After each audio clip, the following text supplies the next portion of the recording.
ہندوستان میں موجود سب سے بڑا تفریحی مقام اور دنیا میں موجود 7واں بڑا عجوبہ جسے دنیا تاج محل کے نام سے جانتی ہے۔ آگرہ میں موجود 400 سال پرانا یہ محل جہاں اپنے دور میں سب سے خوبصورت ترین تصور کیا جاتا تھا، وہیں آج کے دور میں دنیا بھر کے سیاحوں کی توجہ کا مرکز بنا ہوا ہے۔ تاج محل کو بنانے میں 20,000 مزدوروں نے 1 یا 2 سال نہیں بلکہ پورے 22 سال اپنا خون پسینہ بہایا۔ اس عالی شان محل کی قیمت $1 بلین یعنی 7,000 کروڑ سے بھی زیادہ ہے۔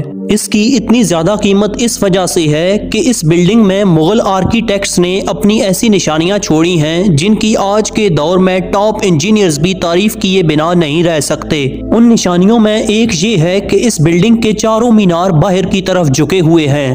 عام طور پر دیکھا جائے تو مینار بالکل سیدھے کھڑے کیے جاتے ہیں اور دور سے دیکھنے پر وہ اندر کی طرف جھکے ہوئے لگتے ہیں، جیسا کہ اس مسجد میں دیکھا جا سکتا ہے۔ انجینئرز کا ماننا ہے کہ ان میناروں کو باہر کی طرف جھکانے کا ایک ہی مقصد تھا کہ ارتھ کویک کی صورت میں اگر یہ مینار گریں بھی تو باہر کی طرف گریں، جس سے تاج محل کو کوئی نقصان نہ پہنچے۔ دماغ کو گھما دینے والی یہ کوئی پہلی ٹرک نہیں تھی جو کہ مغلیہ آرکیٹیکٹس نے لگائی تھی، بلکہ اگر مین دروازے سے تاج محل کو دیکھا جائے تو اس کا سائز بڑا لگتا ہے اور جیسے ہی مین دروازے کی طرف بڑھا جائے اس کا سائز کم ہوتا جاتا ہے۔ تاج محل دن میں 4 رنگ کیسے بدلتا ہے؟ آخر یہ عالی شان محل دریا کے کنارے اتنی سافٹ زمین پر کیسے کھڑا ہے؟ یہ سب آپ جان سکیں گے آج کی اس ویڈیو کے اندر۔ ناظرین، اس بات کا آغاز سن 1607 سے ہوتا ہے جب مغل بادشاہ کے بیٹے شہاب الدین محمد خرم کی سالگرہ تھی۔ یہ اکبر بادشاہ کا سب سے لاڈلا بیٹا تھا اور اس کی ہر سالگرہ پر اس کے وزن کے برابر اسے سونا دیا جاتا تھا، لیکن اس سالگرہ پر کچھ عجیب ہونے والا تھا۔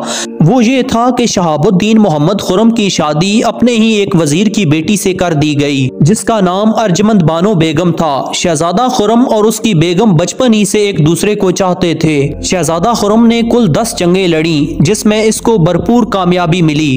اس کامیابی کو دیکھ کر اکبر بادشاہ نے اسے شاہ جہاں کا لقب دیا جس کا مطلب ہے دنیا کا بادشاہ۔ سن 1612 عیسوی میں شہزادہ خرم نے اپنی بیوی کا نام بدل کر ممتاز محل رکھ دیا۔ اس کے 9 سال بعد یعنی 1621 عیسوی میں مغل بادشاہ اس دنیا سے چل بسے اور ان کی گدی شاہ جہان نے سنبھال لی۔ شاہ جہاں اپنے ہر کام میں ممتاز محل سے مشورہ لیا کرتے تھے، لیکن کوئی نہیں جانتا تھا کہ یہ خوشیاں کچھ ٹائم کے بعد غموں میں بدلنے والی ہیں۔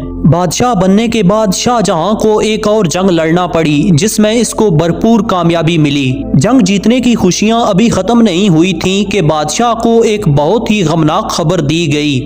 وہ یہ تھی کہ اس کی بیوی ممتاز محل اس کے 14ویں بچے کو جنم دیتے ہوئے اس دنیا سے چل بسی۔ یہ خبر شاہ جہاں پر بجلی بن کر گری۔ اس کے بعد اس نے اپنے آپ کو ایک خیمے میں بند کر لیا اور 8 دنوں تک بغیر کھائے پیے روتا رہا۔ مرتے وقت ممتاز محل نے ایک خواہش ظاہر کی تھی کہ اسے ایک ایسے محل میں دفنایا جائے جو کہ اپنے آپ میں انوکھا ہو۔ شاہ جہان نے بیوی کی آخری خواہش کو پورا کرنے کے لیے اپنے آپ کو تیار کر لیا اور فوری طور پر ہزاروں نہیں بلکہ لاکھوں اینٹیں موقع پر ہی منگوا لی گئیں۔ یہ کوئی آسان کام نہیں تھا، اس کے لیے شاہی خزانہ تیزی سے خالی ہو رہا تھا، لیکن شاہ جہاں کو کسی چیز کی پرواہ نہیں تھی۔ لیکن یہاں مسئلہ یہ تھا کہ ممتاز محل کی قبر یمنا ریور کے کنارے تھی۔ دریا کے کنارے مٹی سافٹ ہوتی ہے اور اگر یہاں کھدائی کا کام کیا گیا تو دریا کا پانی اس محل کی فاؤنڈیشن کو خراب کر سکتا تھا۔ لہٰذا مغلیہ آرکیٹیکٹس نے یہاں پر کنویں کھدوانا شروع کر دیے۔ مزدور تب تک کنویں کھودتے رہتے جب تک سخت مٹی نہ نظر آ جاتی۔ پھر ان کنووں کو پتھروں اور گارے سے بھر دیا گیا اور ان کے اوپر پتھروں کے بڑے بڑے کالمز رکھ دیے گئے۔ اس سارے کام میں مزدوروں کے ساتھ ساتھ ہاتھیوں کی ایک بڑی فوج بھی شامل تھی۔ مغلیہ انجینئرز کی یہ ٹرک کام کر چکی تھی اور اب ایک ایسی فاؤنڈیشن تیار تھی جو کہ نرم زمین پر بھی فولاد کی طرح کھڑی تھی۔ فاؤنڈیشن کے بعد باری تھی ایک ایسی بلڈنگ بنانے کی جو کہ پچھلے سارے ریکارڈ توڑ دے۔ شاہ جہان نے اس بلڈنگ کا آئیڈیا اپنے باپ دادا کے مقبروں سے لیا۔ 20,000 مزدوروں کی ڈیمانڈ پوری کرنا کوئی آسان کام نہیں تھا۔ کہا جاتا ہے کہ شاہ جہان نے آس پاس کے علاقوں سے اناج آگرہ منگوا لیا تھا تھا۔ کئی سالوں کی محنت کے بعد بلڈنگ کا سٹرکچر تیار ہو چکا تھا اور اب باری تھی اسے سنگ مرمر سے سجانے کی۔ یہ محل بنانے میں شاہ جہاں کی دلچسپی کا اندازہ اس بات سے بھی لگایا جا سکتا ہے کہ اس کی اندرونی سجاوٹ اور تزئین و آرائش میں 28 مختلف اقسام کے زر و جواہر اور قیمتی پتھروں کا استعمال کیا گیا۔ ان میں سے سفید سنگ مرمر راجستھان سے لایا گیا، جبکہ دیگر اقسام کے قیمتی پتھر دنیا کے کئی حصوں سے ہاتھیوں کے ذریعے منگوائے گئے۔ ان ملکوں میں تبت، اٹلی، مصر، افغانستان اور سری لنکا وغیرہ شامل ہیں۔ تاج محل کی فنشنگ کے لیے اس کو پیٹرا ڈورا یا پرچن کاری سے ڈیکوریٹ کیا جانا تھا۔